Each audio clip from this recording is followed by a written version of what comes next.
Hi, this is Ravi. అద్దంకిలో వైసీపీ సిద్ధం సభ నిన్న ముగిసింది. అయితే ఆ సభలో తనకు తెలియకుండానే అనూహ్యంగా జగన్ ఒక కామెంట్ చేశారు. రాబోయే రోజుల్లో చంద్రబాబు సీఎం కాబోతున్నారని ఇండైరెక్ట్గా చెప్పేశారు. మరి ఆయన ఎలా చెప్పారు, ఏం చెప్పారు? ఇదే అంశంపై మనతో మాట్లాడేందుకు సిఎస్ రావు గారు, సిఏ జర్నలిస్ట్ ఉన్నారు. ఆయన అడిగి మరిన్ని వివరాలు తెలుసుకుందాం. సార్ నమస్కారం. సార్ నమస్తే సార్, నిన్న సిద్ధం సభలో వైఎస్ జగన్ స్పీచ్ మొత్తం విన్నారు. విన్న దాంట్లో ఆయన ఒక సీరియస్గా ఒక కామెంట్ చేశారు. ఆ కామెంట్ చూసిన వాళ్ళందరూ ఇప్పుడు ఏమనుకుంటున్నారంటే రాబోయే రోజుల్లో తన ఓటమిని తనకు తెలియకుండానే జగన్ ఒప్పేసుకున్నారు, కాబోయే సీఎం చంద్రబాబే అని అన్నట్టుగా అంటున్నారు. సో అది ఎక్కడన్నారు, ఏంటి ఆ కామెంట్? ఇప్పుడు సిద్ధం సభ ముగిసింది. సిద్ధం సభ ఇంకా క్లోజ్ అయిపోయింది. నాలుగో సభ తోటి క్లోజ్ అయిపోయింది. ఇదే లాస్ట్ సభ అని చెప్పి చెప్పారు. ఫస్ట్ వైజాగ్ సభ, తర్వాత రాప్తాడు కన్నా ముందు జరిగింది ఏలూరులో అనుకుంటా. ఒకటి జరిగింది, తర్వాత రాప్తాడు, తర్వాత ఈ మొత్తం రాష్ట్రాన్ని 4 భాగాలుగా ఆయన విభజించి చెప్పాడు. ఏంటి? ఉత్తరాంధ్ర, ఉత్తర కోస్తా, రాయలసీమ, దక్షిణ కోస్తా. సో దక్షిణ కోస్తాది తోటి ఆపేసాడు ఆయన. దక్షిణ కోస్తా తోటి ఆపేసి ఈ యుద్ధం సభ అని చెప్పి జనరల్గా ఏంటంటే క్లోజింగ్ సభ కాబట్టి ఖచ్చితంగా ఏదో ఒక ఇన్నోవేటివ్గా జగన్మోహన్ రెడ్డి చెప్తారు, ప్లస్ ప్రకటనలు కూడా ఉంటాయని చెప్పి చాలామంది ఎక్స్పెక్ట్ చేశారు. కానీ ఆయన మొత్తం స్పీచ్లో గతంలో జగన్మోహన్ రెడ్డి ఇచ్చినటువంటి రాజకీయ సభల్లో ఎప్పుడూ కొట్టనటువంటి బోరు ఈ మేదరమెట్లో జరిగినటువంటి సిద్ధం సభలో బోరు కొట్టింది అనేది ఎక్కువ మంది అభిప్రాయం. ఎందుకంటే జనరల్గా 40 minutes లోపలే, 40 minutes అరౌండ్ 40 minutes క్లోజ్ చేస్తాడు జగన్మోహన్ రెడ్డి. అందుకని ఎక్కువ మాట్లాడడం.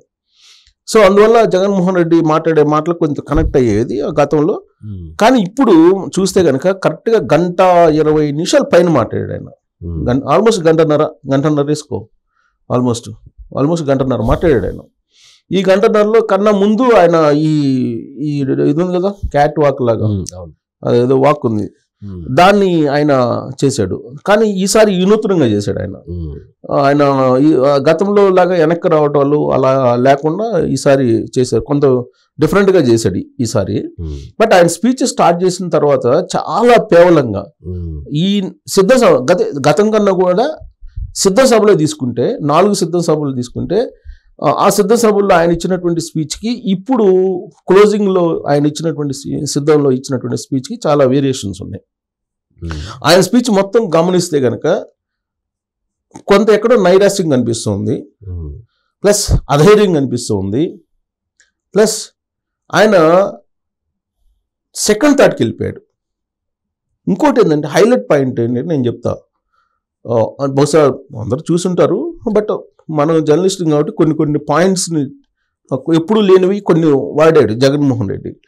ఆయన వాడినటువంటి ఏంటంటే ఫస్ట్లో నా వెంట్రుకు కూడా పీకలేరు అన్నాడు. ఎవరిని? విపక్షాలని. తర్వాత దేవుడు ఉన్నాడు, ప్రజలు ఉన్నాడు, వాళ్ళంతా నా పక్కన ఉన్నారు, నన్నేం చేయలేరు అని చెప్పాడు. ఆ తర్వాత ఏమన్నాడు? నేను హ్యాపీగా కుర్చీ దిగిపోతాను, నాకేం ఇబ్బంది లేదు అన్నారు. అవునా? తర్వాత నేను ఇస్తున్నా, నేను చేస్తున్నా అని చెప్పేసి నాది నేను ఇస్తున్నా అని చెప్పే యాంగిల్లో చెప్పేవాడు. అవునా? కానీ ఈ స్పీచ్ నిన్న సిద్ధ సభలో స్పీచ్ వింటే కనుక నేను మీ సేవకుడిని అని చెప్పాడు. అంటే ఆల్మోస్ట్ దిగిపోయింది. నేను మీ సేవకుడిని, మళ్ళీ మీరు 5 సంవత్సరాలు గెలిపిస్తే నేను మీకు సేవ చేస్తానని చెప్పి. గతంలో ఎప్పుడు మీకు సేవకుడిని అల్లా, ఎప్పుడు జగన్మోహన్ రెడ్డి ఎప్పుడు మీ సేవకుడిని అని చెప్పి అల్లా. ఫస్ట్ టైం క్లోజింగ్ సిద్ధం సభలో మీ సేవకుడిని అన్నారంటే ఆయన ప్రాధేయపడుతున్నాడు. ఒకవైపు బ్లాక్మెయిల్ చేస్తున్నాడు, ఇంకొక వైపు ప్రాధేయపడుతున్నాడు. అంటే ఆయన ఎటువైపు వెళ్ళాలి అనే దాని మీద కన్ఫ్యూజన్ అనిపించింది ఆయన స్పీచ్లో నాకు. అంతకుముందు ఏంటంటే డిక్టేట్ చేసేలాగా మాట్లాడేవాళ్ళు ఆయన. సో ఇదే చంద్రబాబు నాయుడు కూడా ఇప్పుడు నాకు సిద్ధ సభ లాస్ట్ ఎండింగ్ సభ మొత్తం స్పీచ్ వింటే కనుక చంద్రబాబు నాయుడు 2019 ముందు ఎలాంటిది ప్రజలకు చెప్పారు స్పీచ్, సేమ్ అలాంటిది అనిపించింది నాకు. చంద్రబాబు నాయుడు ఏం చెప్పాడంటే 2019 ఎన్నికల ముందు నేను రోడ్లు వేసా, నేను మరుగుదొడ్లు కొట్టించా, నేను మంచినీళ్ళు ఇచ్చా, నేను సంక్షేమ పథకాలు ఇచ్చా, నాకెందుకు ఈ ఓట్లు, ఎవరికి వేస్తారు? నాకే వేస్తారు. 80% పబ్లిక్ నాతో ఉన్నారు అన్నాడు. అవునా? గుర్తుందా? నువ్వు కూడా సీనియర్ జర్నలిస్టే కదా, గుర్తుందా? 80% పబ్లిక్ నా దగ్గర ఉన్నారు. ఎవరి కోసం వేరు? నేను ఇచ్చాను, మంచినీళ్ళు ఇచ్చాను, నేను రోడ్లు వేసాను, నేను మరుగుదొడ్లు కట్టించాను, నేను వేసిన రోడ్ల మీద నడుస్తా నాకు ఓటేరా మీరు, నేను ఇచ్చిన మంచినీళ్ళ మీద తాగుతా నాకు ఓటేరా, ఇదే మాట అన్నారు. 80% నాతో ఉన్నారు, 80% పబ్లిక్ అన్నారు. సేమ్ జగన్మోహన్ రెడ్డి అదే అన్నారు. నిన్న సిద్ధం ముగింపు సభలో నేను సంక్షేమ పథకాలు ఇస్తున్నా, ఈ సంక్షేమ పథకాలు రావాలంటే మీరు మళ్ళీ నన్ను గెలిపించాలి, లేకపోతే ఈ కట్ అవుతాయి. అంటే అప్పుడేమో చంద్రబాబు నాయుడు ఉన్నాడు, నాకు ఓటు వేయకపోతే ఇవన్నీ ఆగిపోతాయి మీకు అన్నాడు. ఇవన్నీ ఆగిపోతాయి, రోడ్లు ఏరు, మంచినీళ్ళు ఎవరు, ఇవన్నీ చెప్పాడు. మరుగుదొడ్లు ఉండవు, నాకు ఓటు వేయకపోతే ఇవన్నీ కట్ అన్నాడు. సేమ్ ఇప్పుడు చంద్రబాబు నాయుడు అప్పుడు ఎట్ట అన్నాడు, ఇప్పుడు జగన్మోహన్ రెడ్డి కూడా నాకు ఓటు వేయకపోతే మీకు అమ్మఒడి ఉండదు, విద్యాదీవెన ఉండదు, లేదంటే రైతు భరోసా ఉండదు, ఇట్లా అన్ని చదువుకుంటూ వచ్చాడు ఆయన. స్కీమ్స్ ని చదువుకుంటూ వచ్చి ఒక బ్లాక్మెయిల్ చేసేటువంటి పరిస్థితికి వచ్చాడు ఆయన, ఒక బ్లాక్మెయిల్ చేసే పరిస్థితికి వచ్చారు. తర్వాత భావదారిద్ర్యం ఏంటంటే ఆ స్పీచ్లో 2014 ఎన్నికల్లో 2019 ఎన్నికల్లో బీజేపీ, జనసేన, తెలుగుదేశం పార్టీ ఇచ్చినటువంటి మేనిఫెస్టో ఏదైతే ఉందో దాన్ని చదివి వినిపించారు. ఆ మేనిఫెస్టోని అమలు చేయలేదనే కదా 2019లో ఓడించింది చంద్రబాబు నాయుడిని. అవును, అంతే కదా. మళ్ళీ ఆ మేనిఫెస్టోని ఇప్పుడు చూపిస్తే ఎట్లా నమ్ముతారు? నమ్మరు కదా. ఆల్రెడీ ప్రజలు ప్రజాకోర్టులో తీర్పిచ్చేశారు, నీకు 5 సంవత్సరాలు పరిపాలన చేయమని చెప్పి ఇచ్చాము.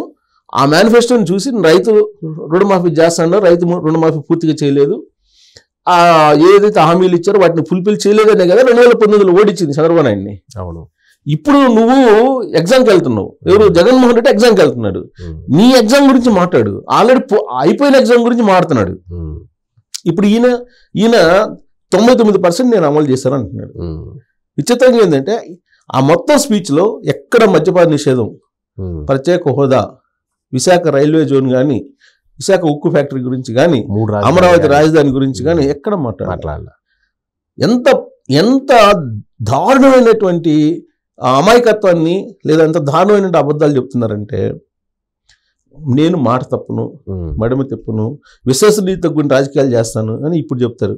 2019 నుంచి ఇప్పుడు దాకా చూసిన తర్వాత జనాలు నువ్వు మాట తప్పావా, మడమ తిప్పావా అని చెప్పేసి జనాలకు తెలుసు కదా. కాదుగా. ఇప్పుడు 99% ఏ నవరత్నాల గురించి చెప్తున్నాడండి ఆయన. ఈ నవరత్నాలు చెప్పాను, మిగతా అన్ని మర్చిపోండి అంటున్నాడు. నవరత్నాలు సరిపోద్దా, మిగతా అన్ని మర్చిపోండి అవి నేను చెప్పాలన్నట్టు చెప్తున్నాడు. సిపిఎస్ రద్దు కానీ ఇవన్నీ ఏమి అసలు ప్రస్తావన తీసుకురాలా. నేను మాట తప్పలేదు, నా వల్ల మీకు మేలు జరిగితేనే నాకు ఓటేయండి అంటున్నాడు. అసలు దాన్ని పెద్ద హైలైట్ చేస్తారు అక్కడ ఉండేటువంటి లీడర్లు. నీ పరిపాలన నచ్చితేనే ఓటేస్తారు, నువ్వు చెప్పినా చెప్పకపోయినా. అవును, అంతేగా మరి. నువ్వు ఎన్ని ఇచ్చినా కూడా ఎన్ని ఇచ్చినా చేయరు.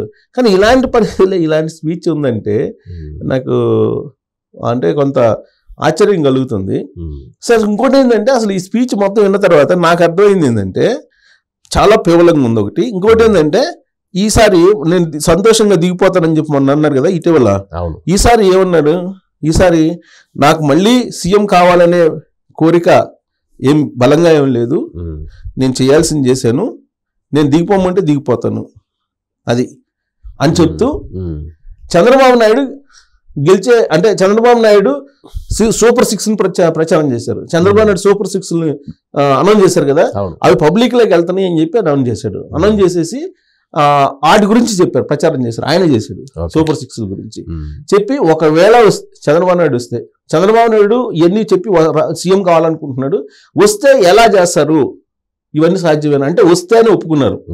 వస్తే అని చెప్పి అప్పుడు దాకా నా ఎంటుకు బేకలేరని చెప్పి ఒకసారి, పబ్లిక్ ప్రజలు నా దగ్గర ఉన్నాడని ఒకసారి, నేను సంతోషంగా దిగిపోతాను ఒకసారి, ఇప్పుడేమో నేను మీ సేవకుడిని అని చెప్పి ప్రాధాయపడే పరిస్థితికి వచ్చి, ఇప్పుడు ఒకవేళ చంద్రబాబు నాయుడు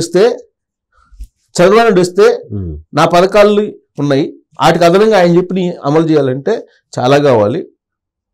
సో 2,70,000 కావాలి, వాటన్నిటికీ ఎలా సాధ్యం అని చెప్పి అంటున్నాడు. అంటే చంద్రబాబు నాయుడు ముఖ్యమంత్రి అయితే చేయలేడు అనేటువంటి విషయాన్ని చెప్పే ప్రయత్నం చేస్తున్నాడు. అంటే చంద్రబాబు నాయుడు సీఎం అవుతుంటే పరోక్షంగా ఈయన ఒప్పుకుంటున్నాడు. అవును, జగన్మోహన్ రెడ్డి ఒప్పుకున్నాడు, సిద్ధంలో ముగింపు సభలో ఆయనే ఒప్పుకున్నాడు. వస్తే అని చెప్పి అన్నాడంటే అయిపోయింది అంతే.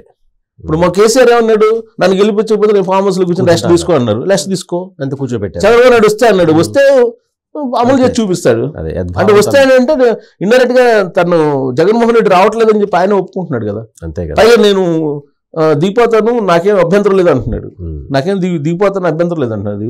పబ్లిక్ గెలిపించకపోతే దిగిపోక నీకు అభ్యంతరం ఉన్నా లేకపోతే దిగిపోవాలి కదా. అంతే. సో మొత్తం స్పీచ్ చూస్తే కనుక చంద్రబాబు నాయుడు సీఎం కాబోతున్నాడు అనేది ఆ సిద్ధం సభ వేదిక చేసిన జగన్మోహన్ రెడ్డి పరోక్షంగా సంకేతాలు ఇచ్చేసారని చెప్పి మనం ఆయన స్పీచ్ని మనం విశ్లేషణ చేసుకోవచ్చు. ఓకే.